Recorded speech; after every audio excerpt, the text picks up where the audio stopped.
তার জন্য সবাই এরা কাঁদে কেন? হরিবল হরিবল। ধুলায় গড়াগড়ি দেয় কেন?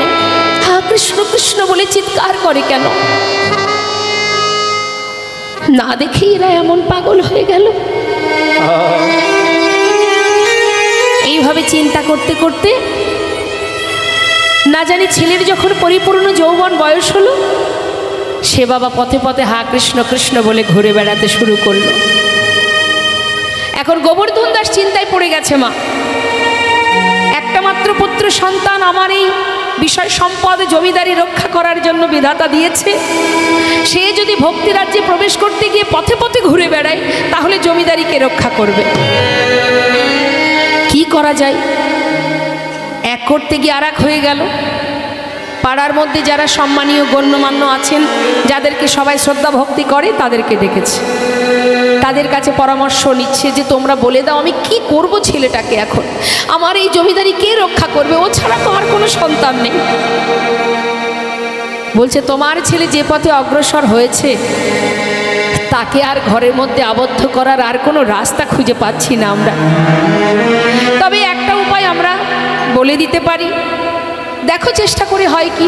সেটা কি না, বিবাহ দিয়ে দাও। নিতাই গৌর হরি।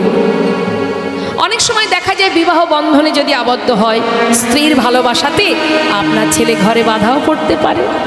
ভালো কথা, দেরি না করে সুকন্যার সন্ধান করে তাড়াতাড়ি করে শুভ দিন দেখে বিবাহ সম্পন্ন হয়ে গেল। বিবাহের পর স্ত্রীকে নিয়ে, ছেলেকে আর বৌমাকে নিয়ে ঘরে এলেন গোবর্ধন দাস। বিবাহের পরের দিন কি হয় মা? পরের দিনটাকে কি বলে? কাল রাত্রি। সেই দিন শ্বশুরমশাই বৌমাকে ডাকলেন, মা তোমার কাছে আমার একটা চাওয়া। বলুন বাবা। মা, তোমাকে আমার পুত্রবধূ করে ঘরে এনেছি কেন জানো? তুমি তোমার ভালোবাসা দিয়ে আমার ছেলেটাকে একটু ঘরে বেঁধে রেখো। শিশুকাল থেকে এমন একটা মানুষের কথাও শুনেছে, হরিবল হরিবল। কখন কে জানে আমার ছেলে পথের পাগল হয়ে গেছে। ও ছাড়া আমার যে আর কেউ নেই। তাই তোমার কাছে আমার অনুরোধ, তুমি তোমার যথাসাধ্য যতটা সম্ভব তুমি তোমার ভালোবাসা দিয়ে আমার কোলের সন্তানকে আমার কাছে রেখো। বাবা, আমি চেষ্টা করব। হরিবল হরিবল। চলে গেল কাল রাত, এলো ফুলশয্যা রাত। ফুলশয্যা ঘরে বসে রঘুনাথ দাস চোখের জলে বুক ভাসিয়ে কাঁদছে আর বলছে, দয়াময়, এ তোমার কি পরীক্ষা? শিশুকাল থেকে শুধু তোমার কথা শুনে এসেছি, বড় মনে বাসনা তোমাকে সাক্ষাৎ দর্শন পেতে চাই। এ কোন কঠিন পরীক্ষায় আমাকে ফেলেছ?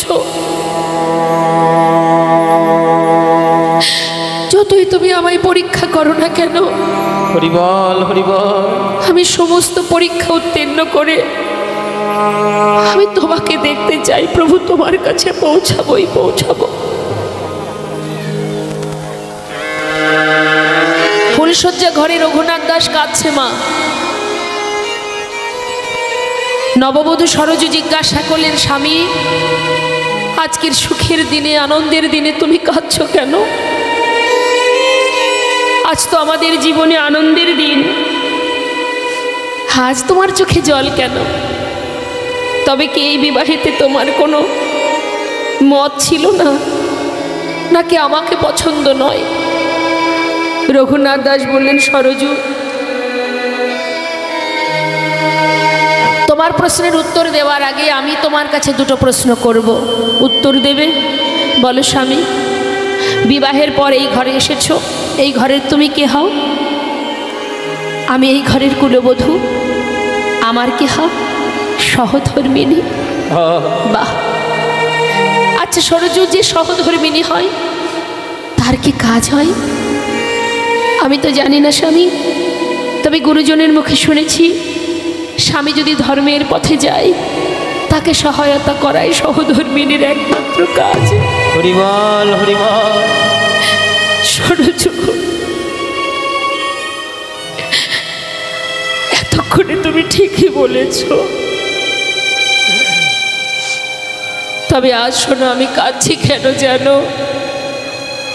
জানো সরজু, শিশুকাল থেকে না মায়ের কোলে বসে একটি মানুষের কথা আমি শুনেছি, যার রূপের কথা, গুণের কথা, যার মহিমা শুনতে শুনতে শুনতে শুনতে আজ আমি বড় হয়েছি। সরজু, শিশুকাল থেকে শুধু শুনেই গেলাম, যার রূপের কথা এত মধুর, যার গুণের কথা এত মধুর, চোখে না দেখে জগতের যে পথের পাগল হয়ে যায়, যার চরণ পাওয়ার জন্য যোগী মুনি ঋষি যুগ যুগ ধরে সাধনা করে, যার চরণ পাওয়ার জন্য জগৎবাসী ফুল তুলসী দিয়ে হা কৃষ্ণ কৃপা করো বলে কাঁদে, সেই মানুষটির কথা শুনতে শুনতে হঠাৎ আমার মনে বাসনা জাগলো, আমি তাকে একবার সাক্ষাৎ দর্শন করতে চাই। পথে পথে ঘুরি বলে আমার পিতা জোরপূর্বক তাদের প্রয়োজনে রাখবে বলে আমাকে বিবাহ দিয়েছে। সরজু, তুমি তো আমার সহধর্মিণী, পারবে আমার ধর্মের পথে সহায়তা করতে? স্বামী, তুমি কি চাও বলো? সরজু, আজ রজনীতে তুমি আমার হাত ধরে ঘর থেকে বাহির করে দেবে, বলো পারবে তুমি? স্বামী, এ তুমি কি বলছো? আজ আমাদের জীবনের সুখের দিন, আনন্দের দিন, আজকের দিনে তুমি বিদায় চাইছো কেন? একদিকে শ্বশুরের বাক্য, মা তুমি আমার ছেলেটাকে বেঁধে রেখো যেন আমার গোল ছাড়া না হয়, একদিকে শ্বশুরের বাক্য, স্বামীর বাক্য, আমাকে বিদায় দাও, আমি কোন পথে যাব, কি করা উচিত আমার? বসে বসে কাঁদছে সরজু। কিছু সময় পর মা মনে মনে ভাবছে, জগতে সবার কথাই অমান্য করা যায়, শ্বশুরের কথাও অমান্য করা যায়, কিন্তু স্বামীর বাক্য লঙ্ঘন করা যায় না। স্বামী, হাত ধরো, চলো তোমাকে ঘর থেকে বাহির করে দিই। সরজু, এত বড় কাজ যখন তুমি করছো, আর একটু করবে বলো? শুধু ঘর থেকে নয়, কেন জানো? চারিধারে প্রহরী রয়েছে, পাছে তুমি ঘুমিয়ে পড়লে আমি চলে যাই, তাই আমার পিতা চারিদিকে প্রহরী রেখেছে, সারা রাত পাহারায় আছে তারা। আমি শুধু ঘর থেকে নয়, আমাকে যদি দিতেই চাও বাহির করে, একেবারে বাহির দরজার বাহির করে দেবে। স্বামী, তাই হবে। হাতটি ধরে রঘুনাথ দাস গোস্বামী ঘর থেকে যখন বাহির হয়েছে, মা সমস্ত প্রহরীরা দেখছে, বাবা এই তো দুজনে একসঙ্গে আছে, চল আমরা শুয়ে পড়ি। সবাই যে যার মতো ঘুমিয়ে পড়েছে। ঠিক সেই সময় নির্জন স্থান, অন্ধকার রাত, সরজু শুধু স্বামীর চরণটা জড়িয়ে ধরে বলল, স্বামী হরিবল হরিবল, তুমি যে ভক্তি, যে প্রেম, যে বুক ভরা ভালোবাসা নিয়ে ছুটেছ পাগলের ন্যায়, আমার বিশ্বাস ঠিক তুমি তার চরণে পৌঁছাবে। স্বামী গো, এখনো আমি তোমার ভালোবাসা পাইনি।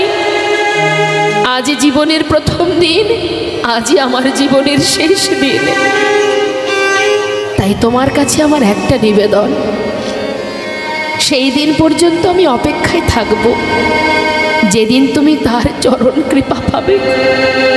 স্বামী গো, সেদিন অভাগিনী রে, একেবারে করো করো স্মরণ, সেদিনই অভাব